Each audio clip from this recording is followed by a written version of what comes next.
वन्दे ब्रह्मपुराधिपं श्रीसहजानन्दं च मूलाक्षरम्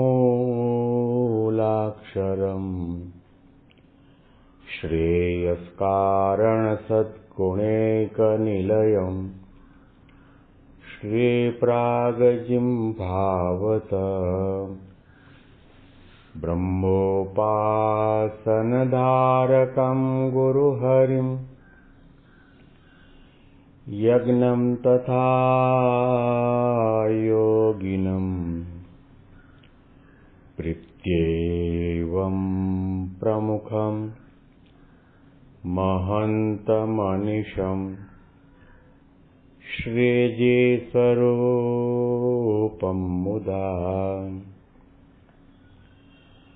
મહિમાનો મહિમા પ્રવચન માળામાં આજે 14મી નવેમ્બર 2025 શુક્રવારના દિવસે તમામ સંતો હરિભક્તોને મારા સાષ્ટાંગ પ્રણામ. જય સ્વામિનારાયણ. હેપી વચનામૃત દ્વિશતાબ્દી મહોત્સવ.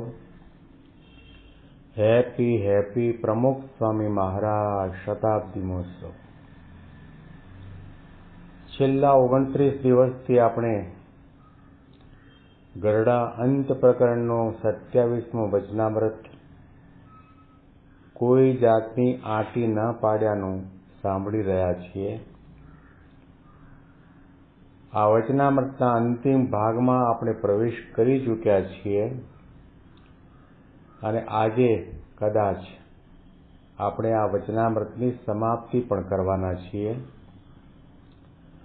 અને વળી શ્રીજી મહારાજ બોલ્યા છે, અમે આત્માના સ્વરૂપની વાર્તા કરીએ છીએ તથા ભગવાનના સ્વરૂપની વાર્તા કરીએ છીએ. તે વાર્તાએ કરીને જેવું એનું સુખ છે તેવું જ સુખ તો આવતું નથી, અને જેવું એનું યથાર્થ સુખ છે તે તો સમાધિએ કરીને જાણ્યામાં આવે છે તથા દેહ મૂક્યા કેળે જાણ્યામાં આવે છે, પણ કેવળ વાર્તાએ કરીને જાણ્યામાં આવતો નથી.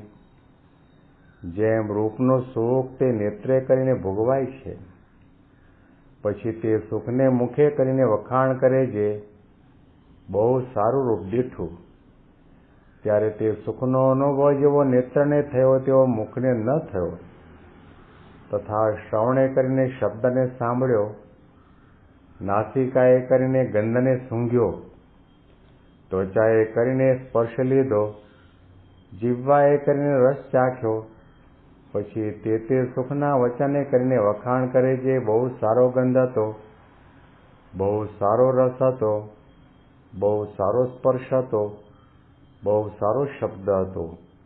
એમ કહ્યું તો ખરું, પણ જેવી રીતે તે ઇન્દ્રિયને તે સુખનો અનુભવ થયો તેવો વચનને ન થયો, તેમ સમાધિએ કરીને તથા દેહ મૂકીને જેવો ભગવાનના સુખનો અનુભવ થાય છે અને આનંદ થાય છે, તથા આત્માના સુખનો અનુભવ અને આનંદ થાય છે, તેવો એની કેવળ વાતે કરીને તેને કરીને થતો નથી.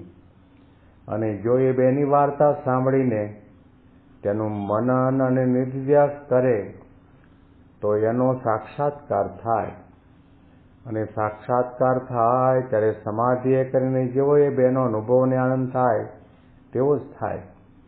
માટે એ બેની વાર્તા સાંભળીને એનું મનન અને નિધિધ્યાસ કરવો.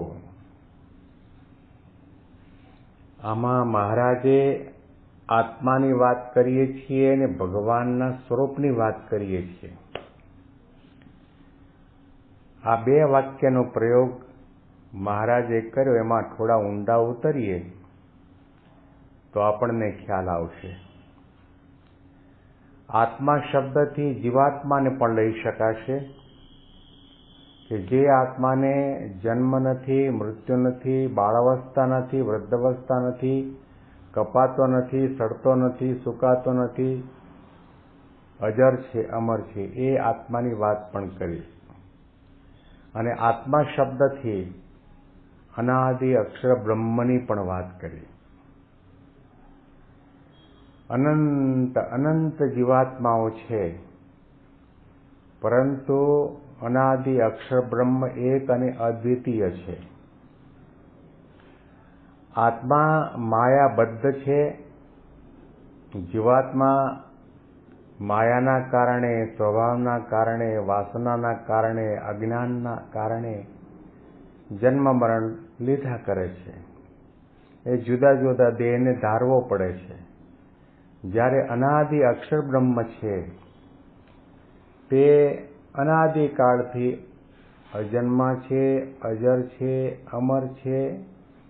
ભગવાન પુરુષોત્તમ નારાયણને રહેવાનું અક્ષરધામ છે. ભગવાન પુરુષોત્તમ નારાયણની આદિ અનાદિકાળથી સ્વામી સેવક ભાવે સેવા ભક્તિ ઉપાસના કરે છે. એવા અક્ષર બ્રહ્મનો પણ અર્થ આમાં નીકળે. બીજા વાક્યમાં મહારાજે કહ્યું ભગવાનના સ્વરૂપની વાર્તા કરીએ. એમાં ભગવાનનું જે વ્યતિરેક સ્વરૂપ અક્ષરધામમાં બિરાજમાન છે એનો અર્થ એ પણ થાય કે જે ભગવાન સદા સાકાર છે, સર્વોપરી છે, કર્તા હર્તા છે, અંતર્યામી છે, સર્વજ્ઞ છે, સર્વત્ર છે, પ્રગટ છે, કર્તુમ અકર્તુમ અન્યથા કર્તુમ શક્તિ સંપન્ન છે, પરોપકારી છે, દયાળુ છે, કૃપાળુ છે, ભક્તવત્સલ છે. એવા ભગવાનના વ્યતિરેક સ્વરૂપની વાત પણ કરી અને સાથે સાથે ભગવાનના અન્વય સ્વરૂપની પણ વાત એમાં અર્થ નીકળે કે અનંત કોટી બ્રહ્માંડની અંદર જીવ પ્રાણી માત્ર જળ ચૈતન્ય તમામ તત્વની અંદર પોતાની અન્વય શક્તિએ કરીને, અંતર્યામી શક્તિએ કરીને મહારાજ ભગવાન બેઠા છે. એ એનો અર્થ થયો. અને ત્રીજો અર્થ એ થાય કે ભગવાનના સ્વરૂપની વાર્તા કરીએ એટલે કે ભગવાનનું સ્વરૂપ જેવા એ ભગવાન પુરુષોત્તમ નારાયણ અક્ષરધામની અંદર અનંત મુક્તોની વચ્ચે દિવ્ય સિંહાસનમાં બિરાજમાન છે એના એ જ ભગવાન પોતાના પરમ એકાંતિક ગુણાતીત અક્ષર બ્રહ્મ સંત દ્વારા અનંત જીવાત્માના કલ્યાણના માટે આ પૃથ્વી ઉપર બિરાજે છે. એ સ્વરૂપની વાત થાય છે. એટલે જીવાત્માની વાત થાય છે, અનાદિ અક્ષર બ્રહ્મની વાત થાય છે, ભગવાનના વ્યતિરેક સ્વરૂપની વાત થાય છે, ભગવાનના અન્વય સ્વરૂપની વાત થાય છે અને ભગવાનના પ્રગટ અને પ્રત્યક્ષ સ્વરૂપની વાત થાય છે.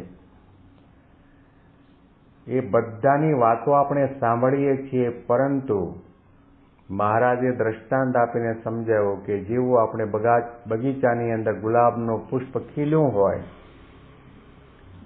અતિ રમણીય, અતિ સુંદર હોય અને આપણે જોઈએ તો આપણને આંખને આનંદ થાય.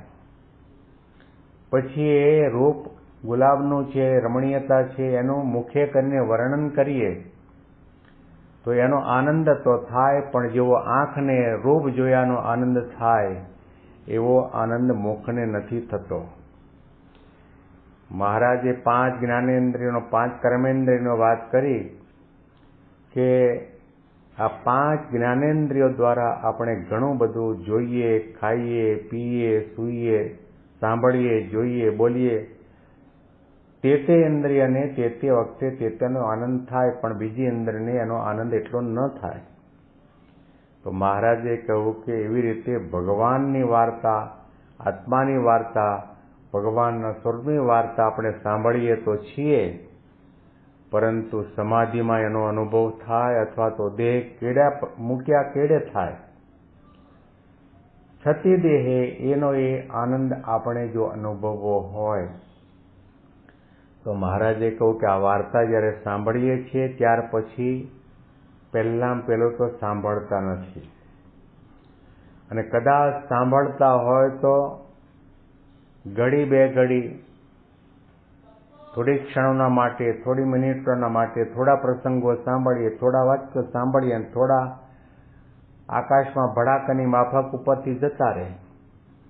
તો પહેલું આપણને આત્મા અને પરમાત્માની વાતો જે સત્સંગમાં થાય છે એનો આનંદ સમાધિમાં થાય એવો આનંદ આપણને નથી થતો. એનું કારણ આપણે કથા વાર્તા સાંભળતા નથી. અને કદાચ કોઈ એમ કહેતું હોય કે હું સાંભળું તો છું, પણ સાંભળ્યા પછી એનું મનન નથી થતું. મનન કરવામાં આવે, વાગોળવામાં આવે, ચિંતન કરવામાં આવે, વિચારને પામવામાં આવે, એ શબ્દોને ધારવા વિચારવામાં આવે અને ત્યાર પછી એનું નિધિધ્યાસ કરવામાં આવે. કારણ કે પ્રવચન થતા એમાં ઘણી પ્રકારની વાતો થતી હોય. મહારાજે કહ્યું કે એમાં એ વાતો સાંભળ્યા પછી જે વાતે કરીને આપણા અંગની પુષ્ટિ થતી હોય, નિષ્ઠામાં દ્રઢતા થતી હોય, ધર્મ નિયમમાં દ્રઢતા થતી હોય, સત્પુરુષમાં હેતપ્રીત થતા હોય, એવી વાતોને ગ્રહણ કરવી. અને બીજી વાતો છે એ બીજાના માટે છે, મારા માટે નથી. એ નિધિધ્યાસ કરવામાં આવે ત્યાર પછી એ આત્મા અને પરમાત્માના જ્ઞાનનો, સુખનો, આનંદનો આપણને સાક્ષાત્કાર થાય. એટલા માટે મહારાજે આજ્ઞા કરી. માટે એ બેની વાર્તા સાંભળીને એનું મનન અને નિધિધ્યાસ કરવો. શ્રીજી મહારાજની આજ્ઞા છે કે વાત સાંભળીને મનન ચિંતન કરો, ગોષ્ઠી કરો, વિચારને પામો, એકબીજાને વાત ફોન દ્વારા, કલમ દ્વારા, વાણી દ્વારા વહાવો તો આપણને સાક્ષાત્કાર થાય અને ભગવાનનો આનંદ થાય. અહીં આગળ આ વચનામૃતની આપણે સમાપ્તિ કરીએ છીએ. ઇતિ વચનામૃતમ. એવી રીતે ગરડા અંત્ય પ્રકરણનું 27મું વચનામૃત છે તે થયું. આગળના વચનામૃતનો પ્રારંભ આપણે આવતીકાલે કરીશું. તમામ સંતો હરિભક્તોને મારા સાષ્ટાંગ પ્રણામ. જય સ્વામિનારાયણ.